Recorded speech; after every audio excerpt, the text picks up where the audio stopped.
یہ لعن و نفرین کا کلچر، یہ بڑاس جو ہر مناسبت پہ فوراً نکالتے ہیں، بڑاس نکالتے ہیں. یہ کیوں آپ کے اندر اتنی بڑاس پیدا ہو گئی ہے؟ آپ ایک قوم ہو، آپ ایک مسلک ہو، آپ ایک منشور رکھتے ہو، ایک آئین رکھتے ہو، ایک دین رکھتے ہو، اور سب سے برتر یہ کہ آپ ایک نظام رکھتے ہو جو دوسروں کے پاس نہیں ہے. آپ امامت رکھتے ہو، آپ امامت کے پیروکار ہو، اور جن کا امام ہو، جن کے پاس امامت ہو، جن کے پاس نظام ہو، جن کا ایک مقصد ہو، وہ اپنی زندگی کا ہم و غم فقط یہ بڑاس نکالنا بنا لے. آپ کو اور کوئی کام نہیں کرنا، آپ کو اس عالم میں عدالت قائم نہیں کرنی، آپ کو اس دنیا کا نقشہ نہیں بدلنا، آپ نے امامت کو عالمی نظام کے طور پر نافذ نہیں کرنا، آپ نے لوگوں کو گمراہی سے نہیں نکالنا، آپ نے کفر و شرک سے اس دھرتی کو پاک نہیں کرنا. یہ تو عظیم مقاصد آپ کے ہیں. دین کا غلبہ جس کا وعدہ اللہ نے دیا ہے، اللہ نے وعدہ دیا ہے کہ ہم کمزوروں کو، ضعیفوں کو اور قلیلوں کو، تھوڑوں کو اس زمین کا وارث بنا دیں گے. نريد ان نمن على الذين استضعفوا في الارض ونجعلهم ائمة ونجعلهم الوارثين. کیا یہ اپنے متعلق نہیں سمجھتے ہو یہ آیت؟ اگر یہ ہے، اس کے مصداق ہو، تو امامت زمین، وراثت زمین، یہ آپ کا مقصد ہے، یہ آپ کا ہدف ہے. لیکن آپ تو اتنے بھرے ہوئے ہو، لوگ کہیں بھی جا رہے ہوں، آپ صرف بڑاس نکالنے میں مصروف ہو. ہوتا ہے کچھ لوگوں کے ساتھ ناانصافی ہوتی ہے، تاریخ میں ناانصافی ہوتی ہے، تشیع کے ساتھ ہوئی ہے، بہت بڑی ناانصافی تاریخ میں ہوئی ہے. رسول اللہ کے وفات کے بعد سے شروع ہوئی، پھر یہ ناانصافی کا عمل رکا نہیں، تھما نہیں. لیکن ناانصافی جس قوم کے ساتھ ہو، وہ قوم عقدئی نہیں ہوتی. ناانصافی جس قوم کے ساتھ ہو، وہ قوم عدالت کی پرچم بردار اور علمدار بن جاتی ہے، وہ عدالت کی طرفدار بن جاتی ہے.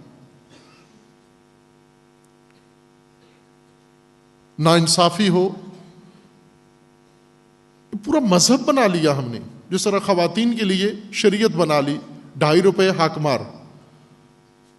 جتنا با تقوی تر ہوگا اتنا ہی 2.5 روپے میں بھی 1.25 روپے تک آ جائے گا وہ. چونکہ اس کی شریعت ایسی ہے کہ جتنا خاتون کا حق مارا جائے، تقوی اتنا زیادہ بڑھتا ہے. باپ ہیں عموماً عجیب و غریب نظریات رکھتے ہیں. ایک مولانا صاحب بتا رہے تھے کہ ان کے والد صاحب وہ بیٹیوں کو وہ تو کچھ بھی دینے کے لیے، جہیز بھی دینے کے لیے تیار نہیں تھے. کیوں؟ کہ یہ تو غیر مردوں کے گھر لے جائیں گے سارا کچھ ہمارا اٹھا کے. جس طرح جاہلیت کے لوگوں کا یہ تصور تھا، ان کا یہ نظریہ تھا کہ بیٹے ہماری اولاد ہیں اور بیٹیاں ہماری اولاد نہیں ہیں. بیٹوں کے بیٹے ہماری اولاد ہیں، بیٹیوں کے بیٹے ہماری اولاد نہیں ہیں، وہ تو کسی اور کی اولاد ہے. جاہلیت ہے یہ. رسول اللہ کی بیٹی ہیں اور ان کی اولاد رسول اللہ کی اولاد ہے.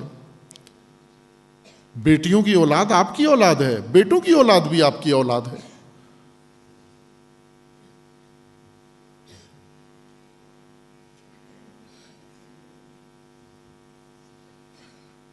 آپ کے ابنا کی ابنا آپ کی اولاد ہوں، لیکن آپ کی بنات کے ابنا وہ اجنبی ہوں. یہ تو جاہلیت ہے. یہ شیعہ عقدئی جماعت نہیں ہے.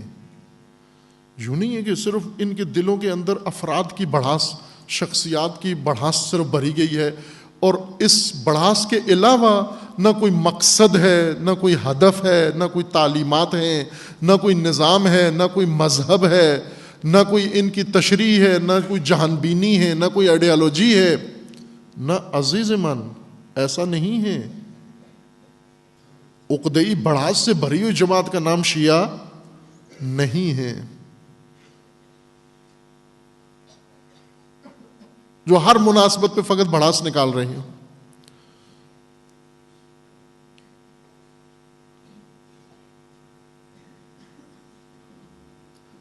جناب سیدہ سلام اللہ تعالی علیہا کو موقع ملتا ہے، اور وہ بھی نامناسب ترین حالات میں، جب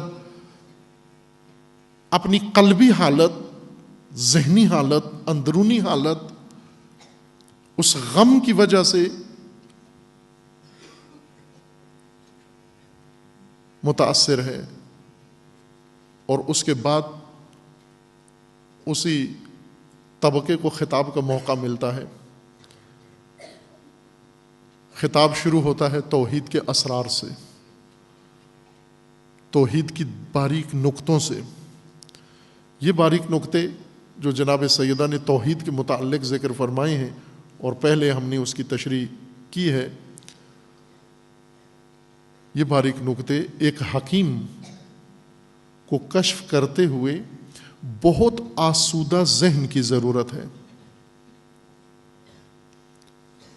انسانی ذہن، انسانی دل، انسانی روح جب متعلم ہو، مؤلم ہو، غم و علم اس کے اوپر اگر چھایا ہوا ہو، اضطراب و اضطرار اگر دل کے اوپر غلبہ رکھتا ہو، انسان کا ذہن کام نہیں کرتا، حکمت نہیں آتی۔ حکمت کے لیے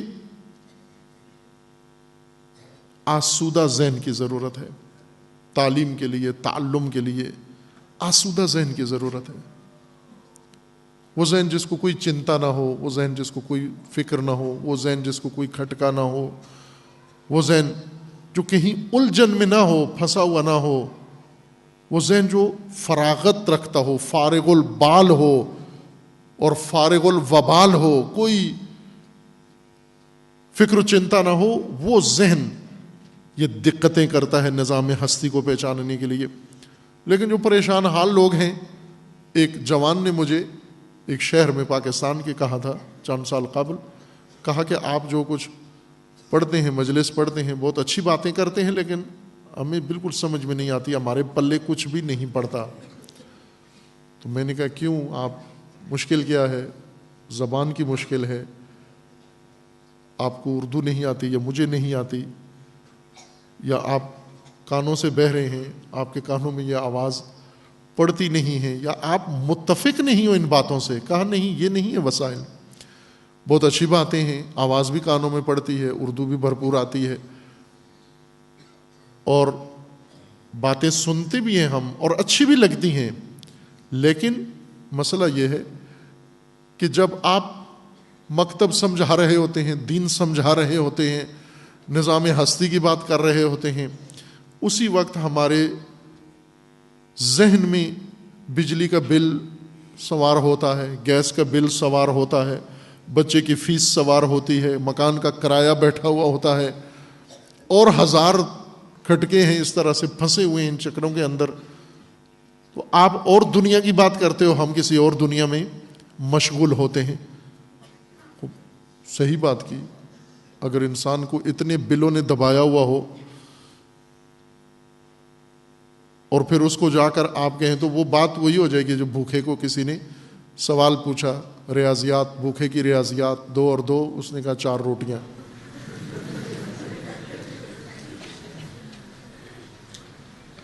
وہ قوم جس کے مسائل یہ ہوں، جس کی بنیادی ضروریات پوری نہ ہوں، جس کو اپنے بچوں کا پیٹ پالنے کے لیے ہی اس کے پاس کچھ نہ ہو، جس کو یہی نہ معلوم ہو یہ مہینہ کیسے گزرے گا، اب اس کو آ کر ہم تعلیم کتاب و حکمت دیں، یعلمہم الکتاب والحکمہ، تو اس کے ذہن میں کیا آئے گا؟ آپ اس کو رکعات بتائیں، اس کو روٹیاں سمجھ میں آتی ہیں، آپ اس کو روزے بتائیں، اس کو روزی سمجھ میں آتی ہے، آپ اس کو اقدار بتائیں، اس کو نوٹ سمجھ میں آتے ہیں۔ یہ الجھن تو ہے لوگوں کی، لہٰذا کہا جاتا ہے کہ جو اہل علم ہیں، عموماً اہل علم ہوتے بھی ایسے ہیں، انہیں کوئی دنیا جہان کی کوئی چنتا نہیں ہوتی، کوئی فکر نہیں ہوتی، کوئی غم نہیں ہوتا، چونکہ وہ دنیا کی ذمہ داریاں اپنے دوش پہ لیتے ہی نہیں ہیں۔ ان کی دنیا ہوتی ہی کتابیں ہیں، کتابیں پڑھنا، کتابیں لکھنا، کتابیں پڑھانا۔ انہیں اگر پوچھو آپ کے پڑوس میں کیا ہو رہا ہے، انہیں کوئی معلوم نہیں ہے۔ انہیں پوچھیں بجلی کا بل آج کل کتنا آ رہا ہے، انہیں کچھ پتہ نہیں ہے۔ انہیں پوچھو آلو پیاز کس بھاؤ آج کل منڈی میں بک رہا ہے، انہیں کچھ معلوم نہیں ہے۔ انہیں پوچھو کریلا کدو کس طرح سے ملتا ہے، انہیں کچھ معلوم نہیں ہے۔ حتیٰ یہ تک معلوم نہیں ہے بڑے بڑی شخصیات کو کہ یہ کس موسم کی سبزی ہے۔ آپ انہیں پوچھ لیں بھنڈی کس موسم کی سبزی ہے، کچھ معلوم نہیں ہے۔ گندم کب کاشت ہوتی ہے، انہیں کچھ معلوم نہیں ہے۔ ان کا کام صرف کتابوں میں مطالعہ کرنا، غور و فکر کرنا ہے۔ آدمی اپنے ذہن کو آسودہ کرے، ان مشغلوں سے دور کرے، تو پھر اس کے اندر علمی باتیں، حکیمانہ باتیں، عارفانہ باتیں آتی ہیں۔ لیکن جو روزمرہ کی مشکلات میں پڑا ہوا ہو، اس کے ذہن میں نہیں آتی۔ عزیزان، یہ کمزوری ہے انسان کی شخصیت کی اور نفس کی کمزوری ہے کہ جب ایک حالت ہمارے اوپر غلبہ پا جائے، اس حالت میں ہم کوئی اور عمل نہیں کر سکتے جب تک وہ حالت ختم نہیں ہو جاتی۔ پریشانیاں جب تک دور نہیں ہو جاتی، درس سمجھ نہیں آتا۔ میں نے بارہا اپنے بعض اساتید کا ذکر کیا ہے، بعض جو اس دنیا سے چلے گئے رحمت اللہ علیہم، ان میں ایک استاد بزرگوار تھے ہمارے، انہوں نے درس پڑھایا۔ صبح سویرے ہوتا تھا ان کا درس، اول طلوع، جو ہی سورج طلوع ہوتا تھا وہ شروع کرتے تھے درس پڑھانا، اور تقریباً 1 گھنٹہ ان کا درس ہوتا تھا حرم کے پاس، حرم حضرت معصومہ کے پاس۔ انہوں نے درس پڑھایا، اول طلوع میں آ کر درس شروع کیا، درس پڑھا کر، اور پھر اختتام میں درس پر یہ فرمایا کہ میری والدہ کل شب وفات پا گئی ہیں، ان کا جنازہ گھر میں رکھا ہوا ہے، اور آپ میں سے جس کا درس اور مباحثہ نہیں ہے، فارغ وقت ہے، وہ جنازے میں شرکت کرے۔ وہ آپ توجہ کریں، والدہ وفات پا گئی ہیں، جنازہ گھر میں رکھا ہوا ہے، اور بیٹا چھٹی نہیں کی درس کی، تعطیل نہیں کی درس کی، درس پڑھانے آئے اور اسی آمادگی کے ساتھ درس پڑھایا۔ ذرا برابر درس کے دوران احساس تک نہیں ہونے دیا کسی کو کہ اس شخص کے اندر مادر کے فراق کا غم بیٹھا ہوا ہے۔ اس غم نے حکمت کو روکا نہیں، اس غم نے علم کو روکا نہیں۔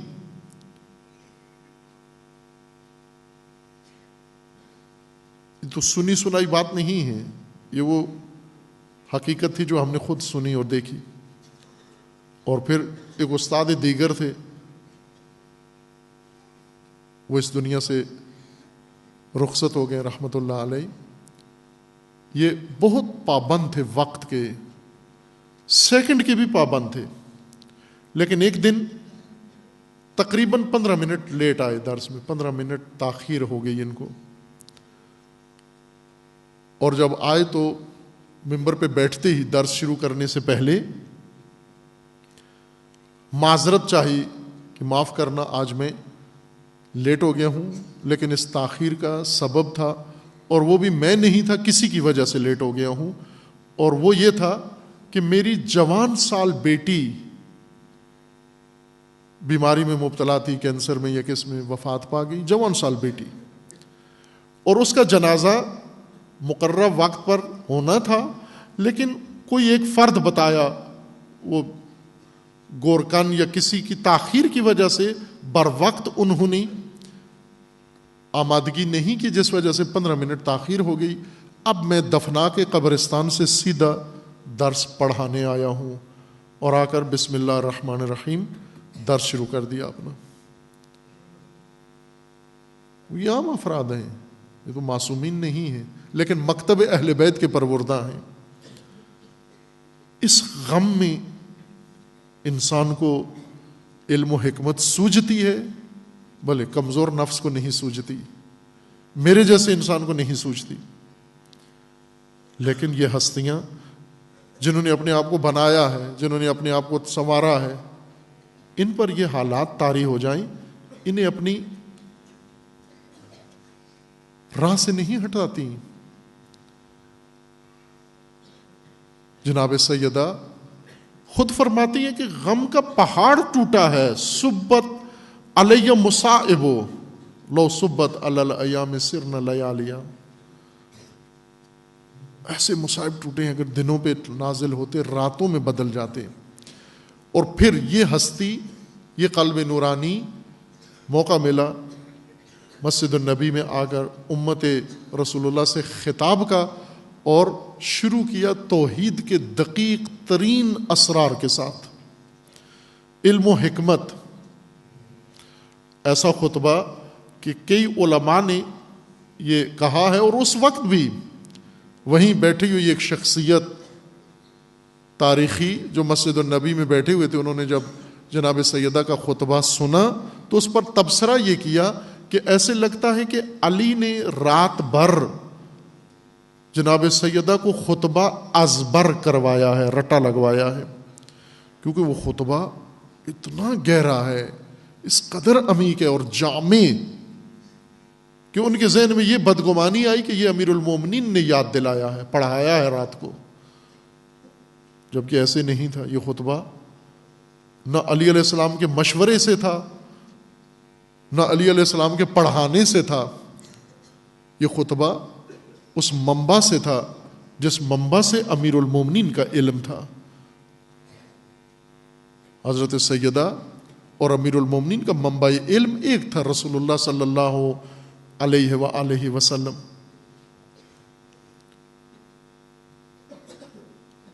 بعض نکات آپ کی خدمت میں عرض کیے تھے جب اس حصہ توحید میں گفتگو ہوئی۔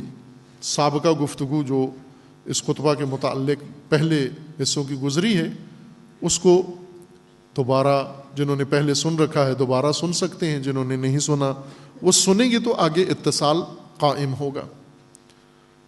پھر اس کے بعد نبوت کے اسرار بیان فرمائے اور قرآن کے رموز بیان فرمائے، اور اب فلسفہ دین۔ عرض کیا تھا کہ فلسفہ دین وہ خوبصورت موضوع ہے، بہت خوبصورت، شیرین اور ضروری موضوع کہ دین کا آغاز ہی یہاں سے ہونا چاہیے، فلسفہ دین سے دین کا آغاز ہونا چاہیے۔ جناب سیدہ نے فلسفہ دین سے آغاز کیا، اور آپ کیفیت دیکھیں، حالت دیکھیں، رویے لوگوں کے دیکھیں، ایک عقدۂ ذہن سے یہ چیزیں نہیں آ سکتی باہر۔ ایسے لگتا ہے کہ یہ خطبہ جب جناب سیدہ نے بیان کیا کہ گویا کوئی غم عالم غم روزگار نہیں تھا، کسی نے جناب سیدہ کا دل نہیں دکھایا ہوا تھا، نہ عزیز من ستم کے پہاڑ ٹوٹے ہوئے تھے، اس کے باوجود یہ حکیمانہ اور عارفانہ کلام صادر فرمایا۔ یہ روح کی بلندی، قلب کی پختگی، ایمان کی صلابت، یقین کا نتیجہ تھا جو جناب سیدہ کے قلب نورانی میں موجود تھا۔ وہ شخصیات جن کو غم اور خوشیاں اڑا کے لے جائیں، ہٹا دیں، متاثر کر دیں، اور غموں میں بہہ جائیں یا خوشیوں میں بہہ جائیں اور بھول جائیں، کمزور شخصیات ہیں، ضعیف شخصیات ہیں۔